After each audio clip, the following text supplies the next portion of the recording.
आदिवासी समाज की गौरव, साहस का चिन्ह गोंडवाना साम्राज्य की महान वीरांगना रानी दुर्गावती जी की जयंती है। उन्हें मेरा शत शत नमन। जय जोहार। लोकनायक टंट्या मामा जी की जय। जय भीम। मेरे साथ एक बार जोर से बोलिए, हमू आखा एक छे। आदिवासी नायक भीमा नायक जी, शंकर शाह रघुनाथ शाह जी, बादल होई जी की विरासत को नमन। माही माता की कृपा से, कालका माता की कृपा से, अमका झमका माता की कृपा से आज मैं यहां आपके बीच आई हूं। यहीं पास में अमका झमका के दरबार में भगवान कृष्ण ने मां रुक्मिणी जी के साथ लीला रचाई थी। यहां मोहन खेड़ा का श्वेतांबर जैन मंदिर है, एक बहुत बड़ा तीर्थ स्थान है जहां देश भर से लोग आते हैं। ये महाराजा भोज की धरती है, शहीद महाराजा भक्तावर सिंह जी की धरती है, जिन्होंने हमारे पहले स्वतंत्रता संग्राम में अपने प्राणों का बलिदान दिया। यहीं पर आदिवासी समाज के और हमारे राष्ट्र नायक टंट्या मामा ने हमारी आजादी के लिए बलिदान दिया। यह संविधान निर्माता बाबा साहेब अम्बेडकर जी की धरती है। हमारी आजादी की लड़ाई के दौरान 1942 में भारत छोड़ो आंदोलन हुआ, जो धार जिले से में कालूराम विरुलकर जी ने आंदोलन का नेतृत्व किया। आजादी के बाद संविधान सभा में सदस्य बनकर उन्होंने भारत के संविधान को बनाने में बहुत योगदान दिया। महापुरुषों की धरती है। आज यहां खड़े होते हुए, उनका नाम लेते हुए, उनकी याद करते हुए मन में ये बात आती है कि हम इन्हें महापुरुष क्यों कहलाते हैं। इनमें और साधारण जनता में क्या फर्क था।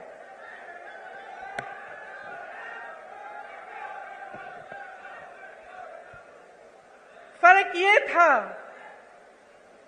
कि इन्हें हम महापुरुष इसलिए कहलाते हैं क्योंकि उन्होंने आजीवन जनता के लिए संघर्ष किया, एक जनता के साथ भरोसे का रिश्ता जोड़ा और उस भरोसे को जीवन भर नहीं टूटने दिया। इसीलिए आज भी उनके गुजर जाने के सैकड़ों साल, दशकों बाद हम उनकी याद करते हैं और उनको नमन करते हैं। मेरी दादी इंदिरा गांधी जी भी एक इसी तरह की महापुरुष थी, पुरुष नहीं थी, मतलब एक बहुत बड़ी हस्ती थी जिन पर आपका पूरा भरोसा था।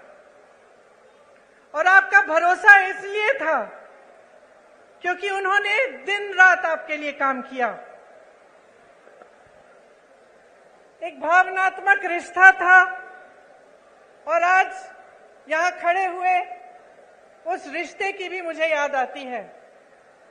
हम छोटे थे, हमें आपकी कहानियां बताती थी, आपकी संस्कृति के बारे में बताती थी, और जो रिश्ता आपके और उनके बीच था वो आदर का रिश्ता था, प्रेम का रिश्ता था, श्रद्धा का रिश्ता था। ये एक तरफा नहीं था। ये बात नहीं थी कि सिर्फ आप उनसे प्रेम करते थे या उनके प्रति आपके दिल में श्रद्धा थी।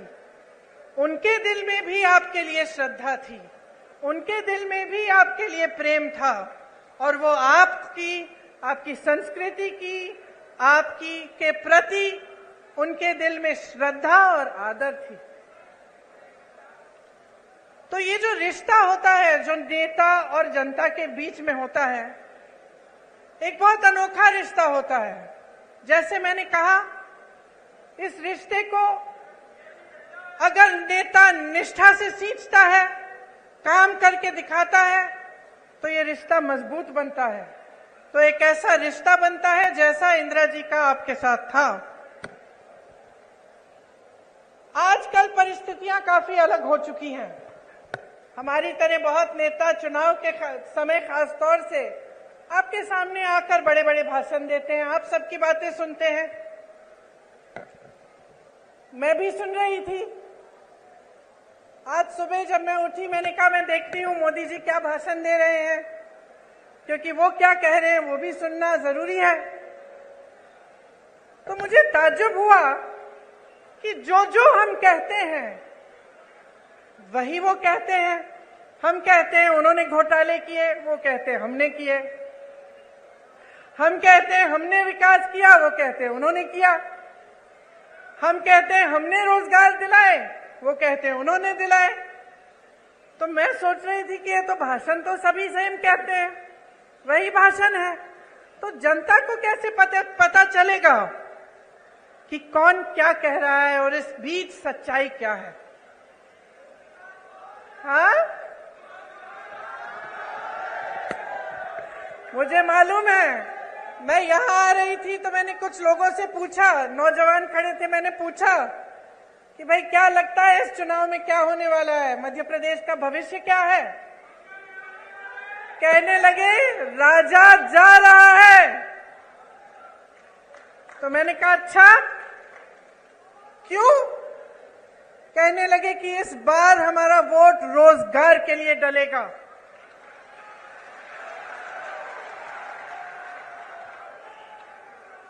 तो इसमें एक बात जो मैं इससे पहले कह रही थी वह स्पष्ट हो जाती है कि जब एक पार्टी का नेता आपके सामने कुछ कहता है, दूसरा वही चीज लगभग कह के जाता है, तो आपको पता कैसे चलता है कि कौन सच्चाई कह रहा है?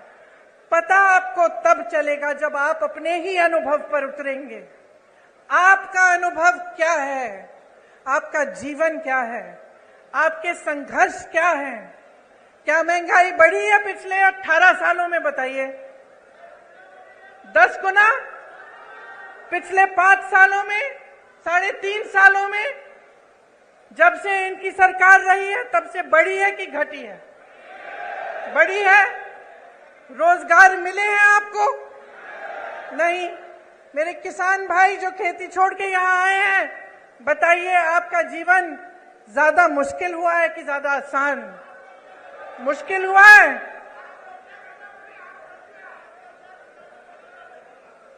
आपको मालूम, आप कह रहे हैं किसानों की आत्महत्या 17,000 में, मैंने अभी एक आंकड़ा सुना कि लगभग 17,000 नवयुवकों ने आत्महत्या की है पिछले 18 सालों में। तो सोचिए कि आपकी सच्चाई आज क्या है।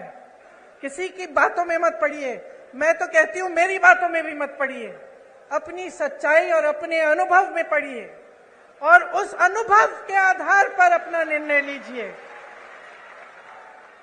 आज हम इस देश में खड़े हैं जिस पर हम सबको गर्व है। और गर्व क्यों है?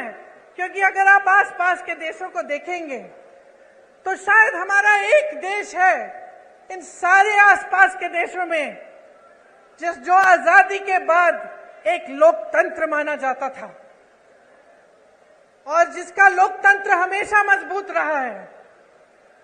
और ये लोकतंत्र हमारे संविधान में गढ़ा हुआ है। जिन्होंने हमारे संविधान को लिखा और बनाया, उन्होंने जीवन इस देश के लिए दिया। एक नहीं थे, बहुत सारे लोग थे हमारे स्वतंत्रता सेनानी। और हमें गर्व है आज अपने देश पर, जिसके संविधान में लिखा है कि हर जने को समान अधिकार मिलना चाहिए। हमारी कांग्रेस की सरकारों ने पंचायतों को सत्ता देकर यह अधिकार मजबूत बनाया। आज देखिए आज की परिस्थिति क्या है। आज तमाम पंचायतों को मुश्किलों में डाल दिया है। और जहां हमने पंचायतों के लिए व्यवस्था लागू की, भाजपा सरपंचों के अधिकारों में कटौती ला रही है, आपको कमजोर कर रही है। राज्य भर में आज पटवारी 1 महीने से हड़ताल पर बैठे हैं। जितने भी काम आपको कराने पड़ते हैं, सब काम रुक गए हैं। आप भटकते रहते हैं इधर से उधर। उनकी अपनी मांग है, उनको भी सरकार ने सहायता नहीं दी, वे हड़ताल पे बैठे हैं। ये स्थिति है आज यहाँ की। 18 सालों में 250 से ज्यादा, 250 से ज्यादा घोटाले हुए हैं। अगर हम उसकी लिस्ट बनाने चले तो हम यहाँ पे 2 घंटे के लिए खड़े रहेंगे। बच्चों के पोषण का घोटाला, मिड डे मील का घोटाला, बच्चों के एडमिशन का घोटाला, सर्व शिक्षा अभियान में घोटाला, स्कॉलरशिप में घोटाला, भर्ती की परीक्षाओं में घोटाला, नौकरियों में घोटाला, धार में यहाँ के डैम के बनाने में भी भ्रष्टाचार हुआ। इससे क्या पता चलता है आपको? आप अगर मेहनत करते हैं, खेती में, काम में मेहनत करते हैं, कहीं नौकरी करते हैं, तो किस लिए करते हैं? मेरी बहनें, आप घर पे मेहनत करती हो, सारा घर परिवार संभालती हो, किस लिए करती हो? अपने बच्चों की परवरिश के लिए करती हो ना, अपने बच्चों के भविष्य को सुरक्षित करने के लिए। हम हमेशा सोचते हैं कि हमारे बच्चे बड़े होकर हमसे कुछ ज्यादा ही करें। अगर हम खेती करते हैं, हम सोचते हैं कि चलो इसको पढ़ाएंगे लिखाएंगे, इसकी और हमारे से बड़ी ज्यादा नौकरी होगी। अगर हम कहीं पे नौकरी करते हैं, हम सोचते हैं चलो इसको और पढ़ाएंगे लिखाएंगे कि ताकि हमसे भी ज्यादा कमाएं, हम बूढ़े होंगे, हमारी देखभाल करें। यही हमारा मकसद होता है। चाहे जितने भी लोग आज यहाँ बैठे हैं, सब चाहते हैं कि अपने बच्चों का भविष्य मजबूत हो, उनकी तरक्की हो। और जब आप सामने देखते हैं कि चाहे पाठशालाओं में, चाहे भर्ती में, चाहे आपकी नौकरियों में, चाहे कुछ भी हो, हर चीज में घोटाला घोटाला भ्रष्टाचार है, तो कैसे मायूस होते होंगे? तो कैसे आपका दिल मजबूत बने और आप आगे बढ़ते चले जाएं? जब आपने किसी पर भरोसा किया, आपने अपना पूरा भरोसा एक नेता में डाला, एक पार्टी में डाला, और आपको पता चला कि 3.5 सालों से, उससे पहले भी जब इनकी सरकार थी, तो सिर्फ भ्रष्टाचार भ्रष्टाचार भ्रष्टाचार करते रहे। मैं जानती हूं कि आप में से कुछ लोग हैं जो सोचते हैं कि चलो खा रहा है, थोड़ा बहुत उसको खाने दो, हमारा काम तो करे, है कि नहीं? मैंने बहुत बार सुना है कि लोग कहते हैं चलो कोई बात नहीं, थोड़ा बहुत सब करते हैं, लेकिन कम से कम हमारा काम तो हो रहा है। मैंने बहुत बार कभी सुना है। लेकिन यहां तो परिस्थिति है कि खाए जा रहे हैं, खाए जा रहे हैं, खाए जा रहे हैं, आपका एक काम नहीं हो रहा है। आप अपने बच्चों को पाठशाला भी नहीं भेज सकते, ये जानने के बिना कि वहां पे भी भ्रष्टाचार हुआ है। यहां व्यापम का घोटाला हुआ, 50 से अधिक लोगों की मौत हुई। इन्होंने जांच कराई। ये जो ईडी ये सबके घर भेज देते हैं एजेंसियों को, पता चला कि किसी ने इनके खिलाफ कुछ कह दिया, लिख दिया, एकदम ईडी पहुंच गई उनके घर। अरे यहां तक कि फिल्मों के अभिनेताओं के घर भी कल परसों ईडी पहुंच गई। यहां पे क्यों नहीं पहुंची? यहां जो इतने बड़े घोटाले हुए हैं, इनके अधिकारियों के घर में क्यों नहीं पहुंची? इनके नेताओं के घर में क्यों नहीं पहुंची? तो ये सवाल आपको पूछने हैं।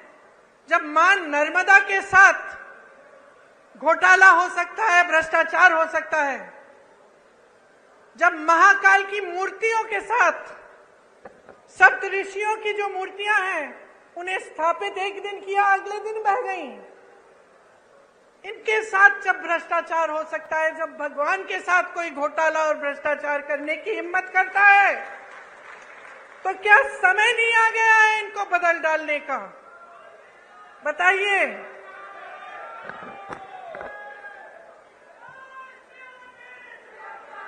देखिए,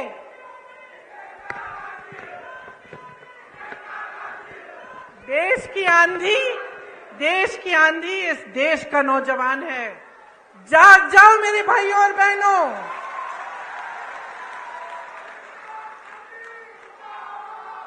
आपको बचाने के लिए कोई आंधी नहीं आ रही है। आप खुद को बचाइए। ये जो आपके साथ हो रहा है ये गलत है। जो रोज रोज आप जी रहे हैं, आप संघर्ष कर रहे हैं, ये गलत है। मेरे नौजवान भाइयों, आप फीस देते हैं ट्यूशन की? देते हैं कि नहीं? जब आपको भर्ती की परीक्षा भरनी पड़ती है, आप संघर्ष करते हैं कि नहीं? माता पिता आपके लिए खेती करते हैं, नौकरी करते हैं, संघर्ष करके आपके लिए पैसे इकट्ठे करते कि आपकी फीस भरेंगे कि नहीं? तो क्यों इनको आपने इतनी हिम्मत दे दी है कि जब आप परीक्षा देने जाते हैं तो बार बार उनकी भर्ती की परीक्षाओं में ये घोटाला करते हैं।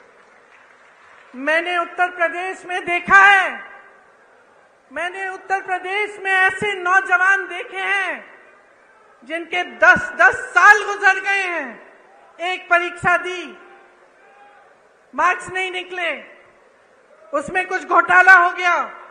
दूसरी परीक्षा दी, उसमें भी घोटाला हो गया, भर्ती की लिस्ट नहीं निकली। इंतजार करते रहे ये सोच के कि हमने पैसे खर्चे हैं, हमने मेहनत की है, एक ना एक दिन हो जाएगा।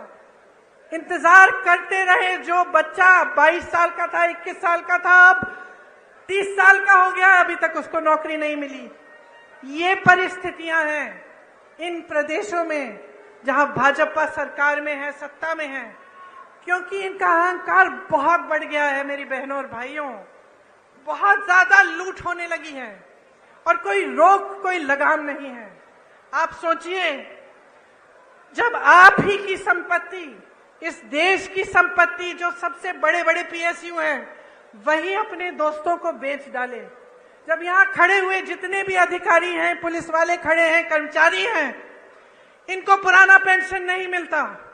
जब इसको देने का समय आता है तो आपको बताया जाता है कि पैसे नहीं हैं। तो अगर पैसे नहीं हैं तो अडानी जी के हजारों करोड़ लोन माफ कैसे हो रहे हैं?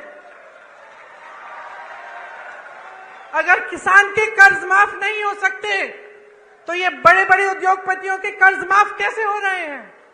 ये सवाल आपको पूछना पड़ेगा, क्योंकि आप अगर ये सवाल नहीं पूछेंगे तो हमारी नहीं, इन सब नेताओं की नहीं, आप सबकी जिंदगी बर्बाद होगी, आपका भविष्य बर्बाद होगा। आपके आने वाले दिन अच्छे नहीं, बुरे होंगे। और ये बात आपको गहराई में समझनी पड़ेगी। आज ऐसी परिस्थिति बन गई है कि कुछ लोगों ने नेताओं को भगवान बना दिया है। नेता भगवान नहीं है। बहनों और भाइयों, आप में से उभर के आता है, आपकी तरह इंसान है, और जब उसका अहंकार बहुत ज्यादा बढ़ जाता है, जब वो आपकी परवाह नहीं करता, तो इस लोकतंत्र ने, जिसपे हम सबको गर्व है, इस लोकतंत्र ने आपको अधिकार दिया है कि आप उसको निकालें, उसको सबक सिखाएं, उसको जिम्मेदार बनाएं, उसको जवाबदेह बनाएं। और ये आपकी जिम्मेदारी है। आज आपके प्रदेश में इतनी महंगाई है, मैं जानती हूं बहनों, मैं जानती हूं कि आप पर क्या गुजर रहा है। मैं जानती हूं कि जब आप सोच रहे होंगे कि त्योहार का मौसम आ रहा है, दशहरा आ रहा है, धनतेरस, दिवाली, आप कुछ खरीदना चाहते हैं, आप जब दुकान जाते हैं तो घबराते हैं कि हम ये सब चीजें ले पाएंगे कि नहीं। आधी चीजें खरीदते हैं, आधी छोड़ देते हैं। मैं जानती हूं आप सोचती हैं कि किस तरह से थोड़ी बहुत बचत हो जाए घर में, थोड़ा कम खा के, थोड़ा सा काम ज्यादा करके। मैं जानती हूं कि कितनी मुश्किल समाज का कितना बोझ उठाती हैं। आपको बताया जाता है कि राशन हमने मुफ्त कर दिया, वाह वाह वाह, बहुत बढ़िया। वहां हजारों करोड़ के लोन मुफ्त में मिल रहे हैं, यहां राशन पे हमें आपसे हाथ जोड़ना पड़ रहा है।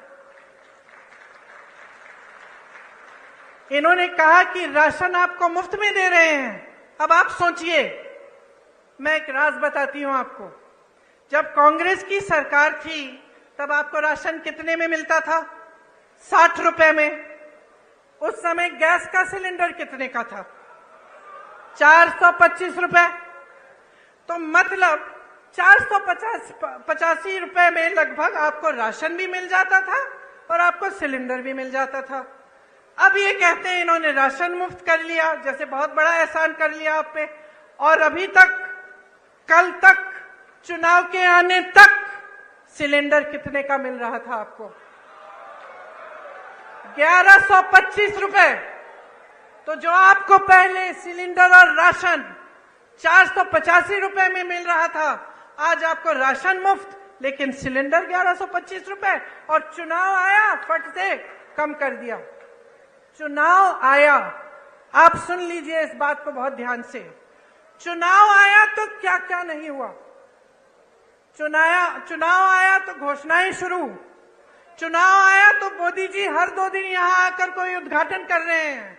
18 साल में समय नहीं मिला उद्घाटन करने के लिए। ये पुल, ये सड़कें, ये सब विकास की बातें ये पहले नहीं हो सकती थी? क्या समझ रखा है आपको भाइयों और बहनों? अरे जागो, इनको सिखाओ। ये तो समझ रहे हैं कि किसानों के जीवन में मुश्किल पे मुश्किल डालें, कि आप सिंचाई के लिए इनसे भीख मांगे। आपकी जब फसल बर्बाद हुई है उसका मुआवजा आपको मिला है? यहां सोयाबीन के किसान हैं? आपको मुआवजा मिला? चलिए, बारिश आई, बाढ़ आई, कुछ सर्वे भी किया इन्होंने मुआवजे के लिए? नहीं किया। अब देखिए चुनाव आ रहे हैं, देखिए क्या पता कुछ मुआवजा भी दे दे। चुनाव के बाद करेंगे नहीं करेंगे ये मत पूछिए मेरे से। फसल बीमे में घोटाला, तो हर तरफ घोटाला। तो आप बताइए इसका इलाज क्या है? आज बेरोजगारी चरम पे है कि नहीं है? है ना? आपको मालूम है कितने पद खाली हैं? मैं बताती हूं, सुनिए। शिक्षकों के करीब 70,000 पद खाली। विश्वविद्यालयों में 75% पद खाली। सामुदायिक स्वास्थ्य केंद्रों में डॉक्टरों के 90% से ज्यादा पद खाली। ग्रामीण सामुदायिक स्वास्थ्य केंद्रों में सर्जन के 90% से ज्यादा पद खाली। महिला रोग विशेषज्ञों में 90% से ज्यादा पद खाली। फिजिशियन, जो डॉक्टर होते हैं, जो सारी बीमारियां समझ जाते हैं, 90% से ज्यादा पद खाली। बच्चों के डॉक्टर 90% से ज्यादा पद खाली। पूरे प्रदेश की सीएचसी में एक भी आंख का डॉक्टर नहीं है। मोतियाबिंद होती है, आंख में तकलीफ होती है, कहां जाएंगे? कहां जाएंगे? प्राइवेट में जाएंगे। प्राइवेट में चले जाते अगर पैसे कमाने का मौका दिया होता आपको। लेकिन इन 3.5 सालों में और उससे पहले जितने सालों का इनका राज रहा है, आपको कमाने का मौका कहां दिया? जहां जहां से रोजगार बनना था, चाहे बड़े बड़े पीएसयू इन्होंने बेच दिए। छोटे छोटे उद्योग पे जीएसटी थोप कर, नोटबंदी करके उन्होंने ठप करा दिए। मुश्किल में है जितने भी मेरे दुकानदार भाई यहाँ बैठे हैं या छोटे छोटे उद्योगपति हैं, वो बताएंगे आपको कितनी कमाई हुई है। जीएसटी भरते भरते भरते भरते उनको समझ में ही नहीं आ रहा है किस चीज की क्या जीएसटी है। उनको खत्म कर दिया। खेती किसानी में रोजगार पैदा होता था, मनरेगा होता था आपके गांव में, वहां पे रोजगार बंद। तो रोजगार देंगे कहां से आपको? आपको कमाने का मौका नहीं दे रहे हैं, लेकिन आप पे महंगाई इतनी थोप रहे हैं कि आपका जीना मुश्किल हो गया है। पर ये सब बातें मैं आपको यहाँ इस मंच पे खड़े होकर समझा रही हूँ। आप सबको तो पहले ही मालूम है, जी आप रहे हैं, संघर्ष आप कर रहे हैं अपने बच्चों को स्कूल भेजने के लिए, उनकी किताबों को खरीदने के लिए, उनकी फीस भरने के लिए, उनकी भर्ती की परीक्षाओं के लिए, उनकी नौकरियों को, इंटरव्यूज के लिए। ये सब काम आपके ही समर्थन से आपके बच्चे कर रहे हैं, लेकिन करने के बावजूद कुछ नहीं मिल रहा है। इसीलिए मैं आपसे कहना चाहती हूं कि आप इंदौर संभाग के हैं। आप जानते हैं कि पिछले 18 सालों में यहां कोई नई यूनिवर्सिटी नहीं बनी। बनी है कि नहीं बनी? कोई नया अस्पताल बना, कोई मेडिकल कॉलेज खुला। तो क्या कर रहे हैं ये? मोदी जी यहाँ आते हैं, आजकल तो शिवराज जी का नाम लेने से भी शर्म कर रहे हैं, उनका नाम ही नहीं लेते, कहते मुझे वोट दो। और वो तो आपके सीएम बनने वाले नहीं है। मैंने आपको बताया, मैं भाषण सुन रही थी उनका, 50 मिनट में 50 बार कांग्रेस का नाम लिया। तो कांग्रेस के जो कार्यकर्ता हैं, खुश हो जाओ भाई, खुद नाम लेने के बजाय वो नाम ले रहे हैं आपका। मैं तो कहती हूँ, छोटी हूं उनसे, कम अनुभव है, उम्र भी कम है, लेकिन एक छोटी सी सलाह दे देती हूँ, जितनी बार कांग्रेस का नाम 50 मिनट के भाषण में लेते हैं, विकास का नाम ले लीजिए। ये बता दीजिए कि 18 सालों में आपने इंदौर के लिए क्या किया, आपने मध्य प्रदेश की जनता के लिए क्या किया, कितने रोजगार बनाए, कितने घोटालेबाजों को पकड़ा, कितनों के पीछे ईडी डाल दी, कितने जेल में हैं, किसानों के लिए कितनी राहत दी, कितनी बिजली फ्री दी। लेकिन ये बात नहीं कर सकते, इनमें हिम्मत नहीं है, क्योंकि काम नहीं किया है। इसीलिए मैं बार बार भरोसे की बात करती हूं, मैं बार बार कहती हूं, देखिए बहने, एक नया बिल लाए संसद में, महिला आरक्षण बिल, खूब वाह वाह हुई पूरे देश भर में, जितने भी विपक्षी दल हैं हमने भी समर्थन किया कि चलो ये बहुत अच्छा कदम है। बड़ी बड़ी घोषणाएं हुई, टीवी पे इश्तिहार हुए, सब कुछ हुआ, मोदी जी की बड़ी वाह वाह हुई। फिर क्या पता चला कि 10 सालों के लिए ये लागू ही नहीं होगा। इससे पहले जाति जनगणना करनी पड़ेगी, उससे पहले परसिमन करना पड़ेगा, 10 साल लगेंगे। तो फिर इस घोषणा का मतलब क्या है? इन चुनाव के लिए फिर से मतलब क्या है? आप महिलाओं को मजाक समझ रहे हैं? आप समझ रहे हैं कि महिलाओं को आप कुछ भी कह दें और हम अंधे होकर आपको वोट देंगे? हमारा अधिकार है ये हमारा अधिकार है कि हमें आरक्षण मिले, हमारा अधिकार है। ये कोई एहसान नहीं कर रहा है हम पे। और जिस तरह इस देश के एक एक वासी का अधिकार है, इस संविधान में है कि हर चीज के लिए समान अधिकार होना चाहिए, तो फिर जाति जनगणना क्यों नहीं हो रही है? जब इसकी बात उठती है तो ये चुप क्यों हो जाते हैं? आपने देखा बिहार में सर्वे हुआ, सेंसस हुआ, क्या पता चला कि ओबीसी, दलित और जनजाति संख्या कितनी है इनकी? 84% प्रदेश में। तो बताइए, बड़े बड़े पदों में जहां सबसे ज्यादा लाभ होता है, क्या जहां सबसे ज्यादा सत्ता होती है, उन पदों में क्या 84% इन जातियों के लोग हैं कि नहीं? बताइए, होने चाहिए कि नहीं? तो जब ये बात उठती है तो ये चुप क्यों हो जाते हैं? आप सब आदिवासी समाज के हैं, यहां से आपको पलायन करना पड़ता है, सच बात है कि नहीं? दिल्ली में बहुत सारे लोगों से मैं मिलती हूं जो यहां से गए हुए हैं वहां पलायन करके, क्यों? रोजगार ढूंढने के लिए। आपके क्षेत्र में जैसे मैंने पहले कहा, मनरेगा होता था, कुछ रोजगार मिल जाता था, वो भी बंद हो गया है। यहाँ की आदिवासी महिलाओं पर सबसे ज्यादा अत्याचार है। आपने सारे वायरल वीडियो देखे होंगे, क्या क्या नहीं कर रहे हैं। देश में सबसे ज्यादा बच्चियां एमपी में गायब हैं, सबसे ज्यादा महिलाएं यहां से गायब होती हैं। यहां रोज 17 बलात्कार होती हैं। बहनों सुनो, क्योंकि आपको पूछना पड़ेगा कि आपकी सुरक्षा के लिए ये सरकार क्या कर रही है। ये बड़ी बड़ी बातें, बड़ी बड़ी घोषणाएं चुनाव से पहले कि आपको पैसे मिलेंगे, आपकी सुरक्षा होगी, आपको आरक्षण मिलेगा, बहुत बड़ी बातें हैं। 18 साल से सरकार में रही हैं, आपकी बच्चियां आज भी सुरक्षित नहीं हैं। ये सवाल पूछो। आपको याद है वो कहानी यही की कृष्ण भगवान ने जब रुक्मिणी जी के साथ लीला रचाई तो रुक्मिणी जी ने क्या कहा?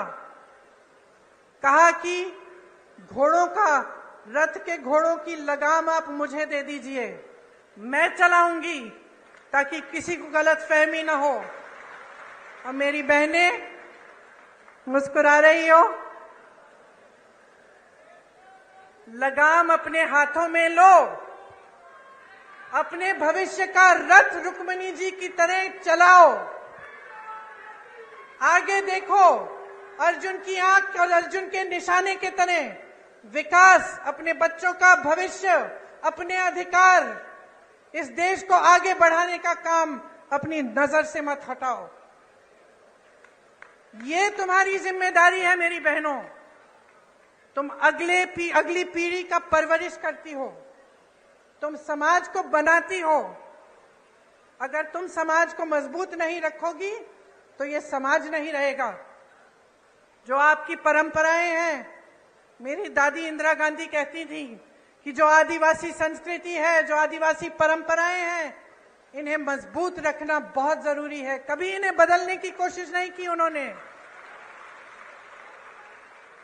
जल जंगल जमीन का अधिकार आपको दिया, पट्टे आपको दिए ताकि आप मजबूत बने। और मेरी बहनें, आज इस देश का एक एक नेता समझ गया है कि अगर महिलाओं का वोट उसे नहीं मिले तो वो सत्ता में नहीं आ सकता। इसीलिए मेरी बहनें, जब मैं कहती हूं कि लगाम संभालो, अपना रथ खुद चलाओ, मैं इसलिए कहती हूं कि आज कौन सत्ता में आएगा कौन नहीं आएगा ये आपके हाथों में है। इस बात को गहराई से समझो।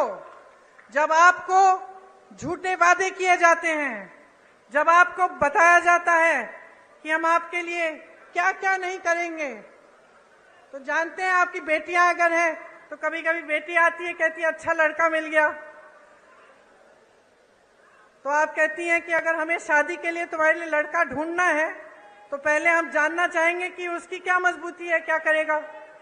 अगर आपको लगे कि ऐसा लड़का है जो झूठ मूठ के बता दे लड़कियों को कि आपके लिए ऐसे ऐसे महल बनाएंगे, हम आपको यहां ले जाएंगे, ऐसा करेंगे वैसा करेंगे, तो आप क्या कहेंगी अपनी बेटी से कि बेटा ध्यान रखो, ध्यान रखो, ये बहुत बड़ी बड़ी बातें करता है, ये करेगा नहीं।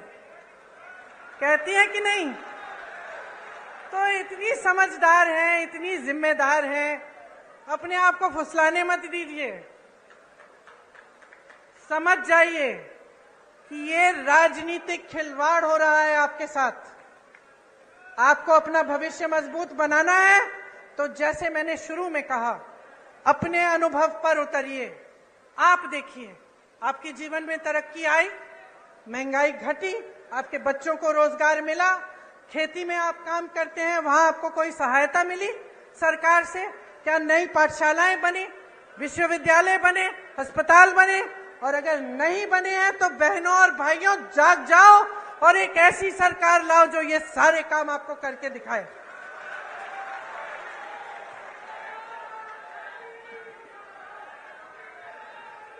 शिशुपाल के अत्याचारों का घड़ा भर गया है, भर गया है। अब कृष्ण भगवान की तरह कृष्ण रूपी बन जाओ और कृष्ण भगवान की तरह इनको निकाल दो, इनको खत्म कर दो।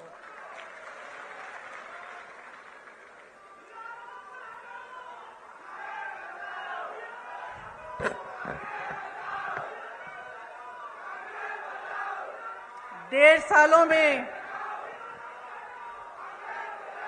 पिछले चुनाव में आपने कौन सी सरकार चुनी थी? कांग्रेस? यहां बैठे हैं कमलनाथ जी। पिछली सरकार में आपने कांग्रेस का कि पिछली चुनाव में आपने कांग्रेस की सरकार चुनी, फिर क्या हुआ? फिर क्या हुआ? रिश्वतखोरी हुई और जो आपका आदेश था उसका पालन नहीं किया गया। आप कांग्रेस की सरकार चाहते थे और जोड़ तोड़ करके 1.5 साल के अंदर अंदर आपको भाजपा की सरकार मिली कि नहीं मिली? और नतीजा आप सबने देखा। 1.5 साल में मैं आपको बताना चाहती हूं कि आपका ही अनुभव रहा होगा कि कांग्रेस की सरकार ने क्या क्या किया। किसानों के कर्ज माफ किए, 27 लाख किसानों के कर्ज माफ किए, सामाजिक सुरक्षा पेंशन बढ़ाकर 600 रुपए बनाया, 1 करोड़ परिवारों को 100 रुपए में 100 यूनिट बिजली दिलवाई, 1000 गौशालाएं खुलवाई। 1.5 साल की बात कर रही हूं मैं, 18 साल की बात नहीं है ये। आदिवासियों के लिए 12,000 बर्तन बैंक खोले, इससे आपको भी सुविधा मिली होगी। ओबीसी आरक्षण 14% से बढ़ाकर 27% किया। आर्थिक रूप से कमजोर सामान्य वर्ग के लिए 10% आरक्षण दिया। भोपाल और इंदौर में मेट्रो रेल की परियोजना शुरू की।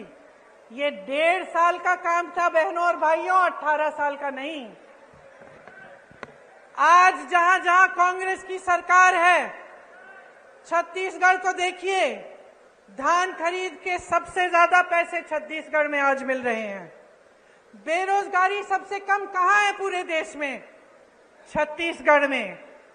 सबसे ज्यादा वन अधिकार के पट्टे कहां मिले हैं? छत्तीसगढ़ में मिले हैं। आदिवासियों के 60 से ज्यादा वन उपज को समर्थन मूल्य पर सरकार खरीदती है। पुराना पेंशन कहां लागू है? छत्तीसगढ़ में, राजस्थान में, हिमाचल प्रदेश में और कर्नाटका में। हम आपको ये नहीं कह रहे हैं कि पैसा नहीं है, पैसा निकाल रहे हैं इसके लिए, क्योंकि हम आपको सर्वोपरि रख रहे हैं। कर्नाटका में मेरी बहनों, बस की यात्राएं पूरे प्रदेश में मुफ्त है बहनों के लिए। 2,000 रुपए प्रति माह मिल रहे हैं बहनों को। 200 यूनिट बिजली मुफ्त मिल रही है। हिमाचल प्रदेश में अभी आपदा आई, हमने आपकी बात की, आपके मुआवजे की, आपको मुआवजा नहीं मिला।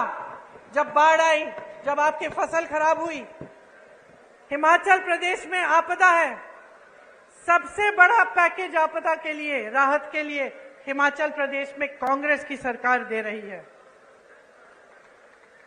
राजस्थान में बहनों और भाइयों, हमने बात की कि यहां स्थिति क्या है अस्पतालों की।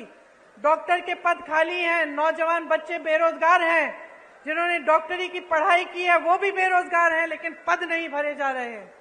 आपको इलाज के लिए प्राइवेट में कहां कितना खर्च करना पड़ रहा है। और राजस्थान में चिरंजीवी योजना कांग्रेस की सरकार ने निकाली है। आप किसी भी राजस्थानी से पूछिए, 25 लाख तक मुफ्त इलाज हो रहा है, आज के दिन हो रहा है। और ये चुनावी घोषणाएं नहीं है भाई बहनों और भाइयों, ये उनकी नीतियां हैं। ये कांग्रेस की सरकारों की नीतियां इसलिए हैं क्योंकि हमारे लिए आप सर्वोपरि हैं, आपसे बड़ा कोई नहीं है। और आज मैं इस मंच पर खड़े होकर आपको कह रही हूं कि कांग्रेस आपके लिए कुछ गारंटी लाई है, और आप ही खुद देखिए कि क्या कांग्रेस के प्रदेशों में इनकी गारंटियां लागू हो रही हैं कि नहीं।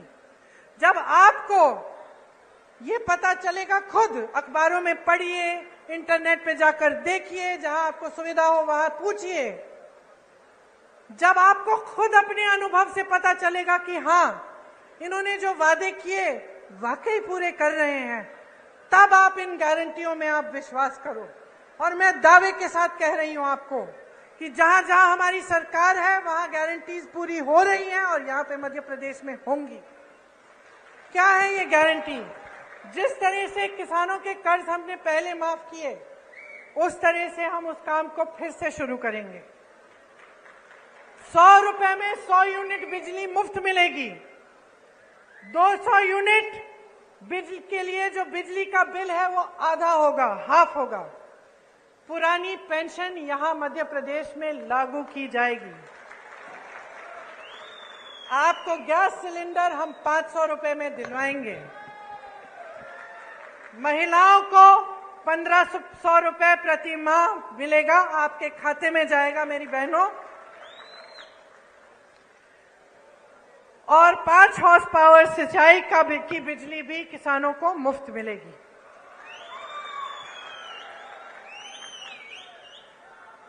देखिए, आपने मेरी बातें बहुत ध्यान से सुनी और मैं यहां खड़े होकर ऐसी कोई बात भी नहीं करना चाहती जो सही नहीं है। दूसरी पार्टियों के बारे में नकारात्मक बातें करना, उल्टी सीधी बातें करना आसान है। अपने काम और अपनी पार्टी, अपनी सरकारों के अनुभव, उनके विवेक, उनके कार्यों के आधार पर बात करना मुश्किल होता है। मुश्किल क्यों? क्योंकि फिजूल की बात नहीं कर सकते। मैं यहां खड़ी होकर ये नहीं कह सकती कि भाई राजस्थान में चिरंजीवी योजना है, 25 लाख का मुफ्त इलाज है, अगर नहीं होगा तो। क्योंकि आप में विवेक है, आप जान लेंगे कि भाई यहां पे खड़े होकर सब फालतू की बातें करते हैं। तो यहां खड़े होकर मैं सिर्फ वो बातें करना चाहती हूं जो सच्चाई है, जो हमारे अनुभव की बातें हैं और जिन बातों की सच्चाई आप खुद खोज सकते हैं। तो यहां खड़े होकर सबसे बड़ी बात मैं आपसे क्या कहना चाहती हूं कि देखिए, ये देश आपका है, ये देश आपका है, ये प्रदेश आपका है, ये भविष्य आपका है, ये आगे वाली पीढ़ी, ये नई पीढ़ी आपकी है। तो जिम्मेदारी भी आपकी है, कांग्रेस पार्टी भी आपकी है, हम सब भी आपके हैं। तो ये एक बहुत बड़ी जिम्मेदारी है, इसको हल्के में मत लीजिए। आपको संविधान ने सबसे बड़ी शक्ति दी है, वो आपकी शक्ति है, जनता की शक्ति है। अब बहुत हो चुका है, आपने बहुत देख लिया है, टीवी में बातें सुन ली हैं, बड़े बड़े इश्तिहार देख लिए हैं, वहां हरियाली है, इश्तिहारों में बड़ी बड़ी चीजें हो रही हैं, सब बन रहा है, यूनिवर्सिटियां बन रही हैं, अस्पताल बन रहे हैं, रोजगार बन रहे हैं, पढ़ाई भी हो रही, सब कुछ हो रहा है इश्तिहारों में, लेकिन जमीन पर नहीं हो रहा है। और जब तक आप इसको जमीन पर नहीं उतारेंगे, आप स्पष्ट कर दीजिए हर नेता को कि जब तक ये बातें जमीन पर नहीं उतारेंगे, अपने वादों पर खरे नहीं उतरेंगे, तब तक आपका कीमती वोट उनके पास नहीं जाएगा। और मैं ये दावे के साथ कह सकती हूं कि अगर आप सोच समझ के अपना वोट देंगे, अगर आप वाकई अपने भविष्य को बनाने के लिए और ऐसी बातों में नहीं पड़ेंगे जिनसे आपके जज्बात जुड़ जाते हैं, क्योंकि बहुत चालाकी से चुनाव के समय आपके जज्बातों को जोड़ा जाता है। धर्म की बातें होती हैं, जाति की बातें होती हैं, ऐसी बातें होती हैं कि आपको बुरा लगता है कि भाई अगर हम वोट नहीं देंगे कहीं हमारे धर्म पे आंच ना आ जाए, कहीं हमारी जाति पे आंच ना आ जाए, लेकिन यह आपको गुमराह करने का तरीका है। तो जैसे मैंने कहा, अपनी आंख अर्जुन की तरह निशाने पर रखिए। निशाना आपका भविष्य है, निशाना मध्य प्रदेश का भविष्य है। मेरी बहनों, निशाना आपका भविष्य है, इससे आंख मत हटाओ। और आप जिस दिन चुनाव में वोट डालने जाएंगे, उस दिन याद रखो मेरी बातें, ये वोट आपके लिए जाना चाहिए, आपके मध्य प्रदेश के लिए, आपके भविष्य के लिए और आपके बच्चों को मजबूत बनाने के लिए। और मैं दावे के साथ कहती हूं कि अगर आप इस तरह से सोचेंगे, अगर आप पूरे विवेक से और अपने ही अनुभव से अपना वोट डालेंगे, तो आपका एक एक वोट आज कांग्रेस पार्टी को जाएगा। क्योंकि इस देश को मजबूत बनाने वाली, इस देश को स्वतंत्र बनाने वाली, इस देश को एक रखने वाली, इस देश में विकास लाने वाली एक ही पार्टी है, कांग्रेस पार्टी। भाइयों और बहनों, अब खेती में वापस जाने का समय आ गया है। मैं आपको और कष्ट नहीं दूंगी। आपको बहुत बहुत धन्यवाद देती हूं कि आपने इतनी प्यार से मेरी बातें सुनी और मेरा इंतजार किया। मेरे साथ एक बार कहिए, मध्य प्रदेश की जय, मध्य प्रदेश की जय, मध्य प्रदेश की जय। जय हिंद।